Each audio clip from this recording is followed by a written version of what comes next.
لله جعل لكل شيء قدرا وأحاط بكل شيء علما وأحصى كل شيء عددا، والصلاة والسلام على عبده ورسوله نبينا محمد بلغنا وأرشدنا ولم يأمن ذكرنا وعلى آله وأصحابه وسلم تسليما كثيرا. أما بعد، عباد الله، أوصيكم ونفسي بتقوى الله عز وجل.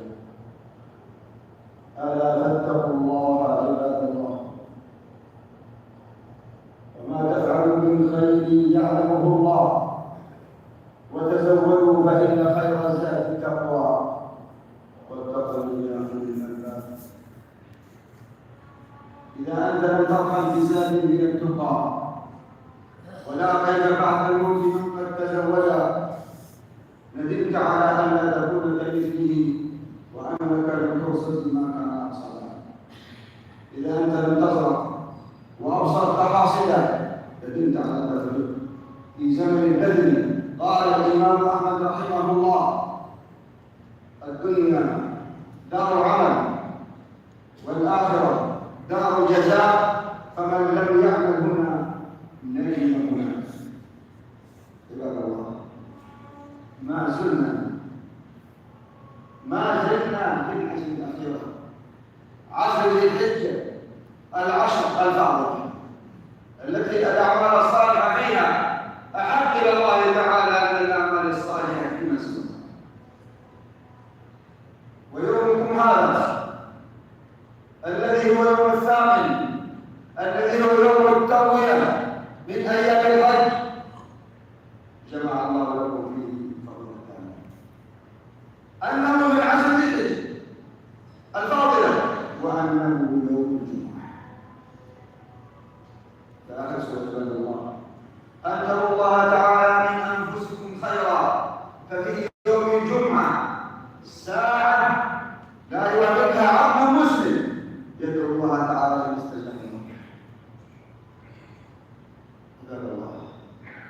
ويوم غد هو يوم عرفة، هو يوم عظيم، هو اليوم المشهود، هو اليوم الذي أنزل الله فيه إكمال الدين وإتمام النعمة على رسوله صلى الله عليه وسلم.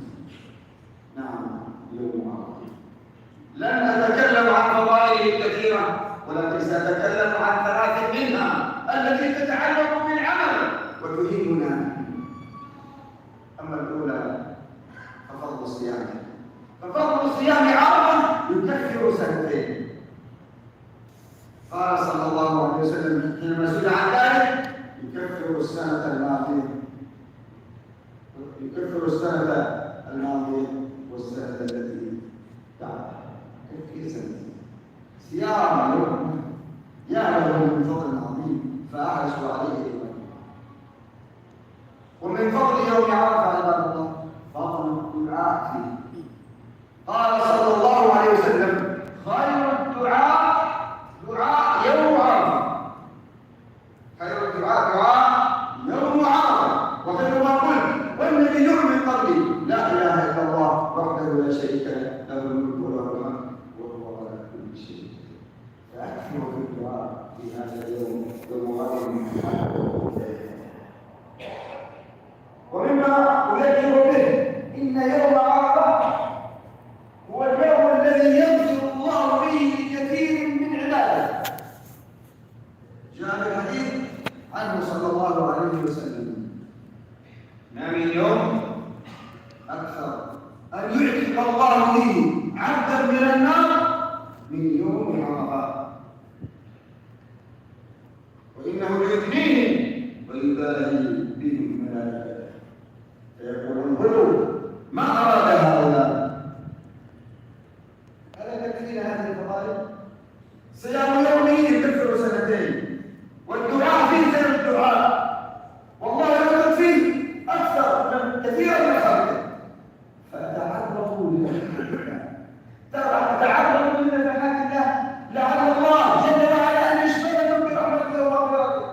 أحسنوا ظن بربكم، أحسنوا ظن بالله، لا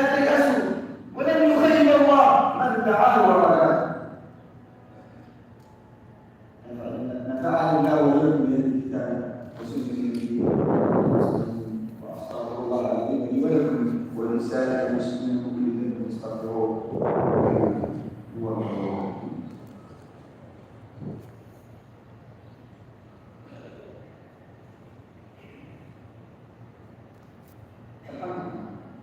الصلاة والسلام على رسول الله وعلى آله وأصحابه.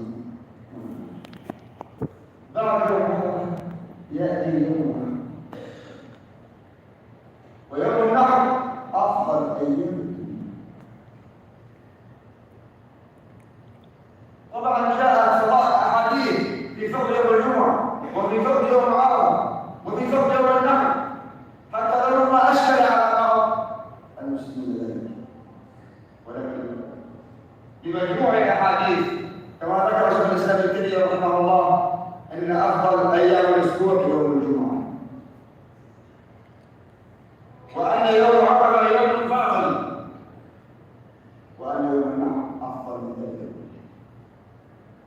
يوم النحر عباد الله يشرع لنا فيه بعض الطاعات التي يجب الله عز وجل، فيشرع فيه التكبير وصلاة العيد واجتماع الخطة لها وذبح الأضحية. قال الله تعالى: وصل لربك وانحر. وجاء في حديث: ما عمل ابن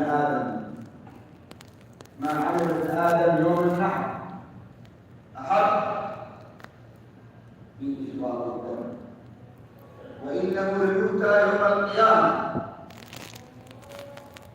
بقرونها وأشعارها وأوتادها، وإن الدم ليقع من الله بمكان قبل أن يقع الأرض فطيبوا بها نفسا. وهذا أصح حديث في هذا الباب لا يمكن، وما عداه من الحديث فلا تخلو بالله.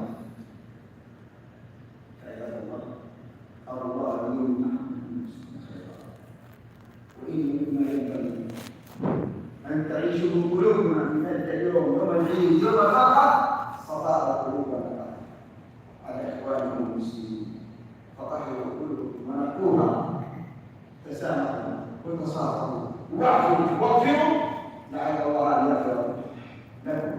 أسأل الله جل وعلا بأسمائه الحسنى وصفاته العلى أن يوفقني وإياكم إلى ما يحبه ويرضاه من الأقوال والأعمال في هذه الأيام الفاضلة بل في سائر حياتنا. عباد الله، إن الله تبارك وتعالى أمرنا بصلاة الإسلام على نبيه قال سبحانه: إن الله وملائكته يصلون على النبي يا أيها الذين آمنوا صلوا عليه وسلموا تسليما. اللهم صل على محمد كما صليت على إبراهيم إنك حميد مجيد، وبارك على محمد كما باركت على إبراهيم إنك حميد مجيد. اللهم اجعل خلفاء الراشدين المهديين أبو بكر وعمر وعثمان وعلي وسائر الصحابة أجمعين والتابعين من الإسلام إلى يوم الدين، وعنا معهم بعضك وكرمك وبارك يا أرحم الراحمين. اللهم اغفر لسائر المسلمين وأهل الكفر والكافرين آمين واجمع كيد المسلمين يا رب العالمين. اللهم انا نسالك الهدى والتقى والعفاف والغنى، اللهم انا نسالك الرحمه. اللهم اصلح لنا ديننا الذي هو عصمتنا، واصلح لنا دنيانا التي فيها معاشنا، واصلح لنا اخرتنا التي فيها معادنا، واجعل لنا الحياه زياده في كل خير والموت راحه من شر. اللهم اغفر للمسلمين والمسلمات والمؤمنين والمؤمنات الاحياء والاموات انك سميع قريب الدعوات. اللهم انا نعوذ بك من زوال نعمتك وتحول عافيتك وفجاءة نعمتك ومن جميع سخطك. ربنا اغفر لنا ما قدمنا وما اخرنا وما اعلنا وما اسررنا وما انت اعلم به منا. اللهم انصر عبادك المؤمنين، اللهم انصر المجاهدين في سبيلك في كل مكان، اللهم كن له ولا تكن عليه، اللهم اعز الناس الى قوي يا عزيز، اللهم اعز اعداءك اعداء الدين الذين يصدون عن سبيلك ويعادون اهل دينك، اللهم عليك بهم فانهم لا يعجزونك، اللهم خذهم اخذ عزيز مقتدر. اللهم امنا في اوطاننا واصلح ائمتنا وولاة امورنا واجعل ولايتنا في مقامنا واتقاك ولا تعطل العالمين. اللهم وفقنا ولي امرنا خالق الحرمين الشريفين وولي حديثنا بالخير. اللهم وفقنا لما فيه صلاح الاسلام والمسلمين برحمتك يا ارحم الراحمين. ربنا اتنا في الدنيا حسنه وفي الاخره حسنه وقنا عذاب النار. وينهى عن الفحشاء والمنكر والبغي يعظكم لعلكم تذكرون. فاذكروا الله العظيم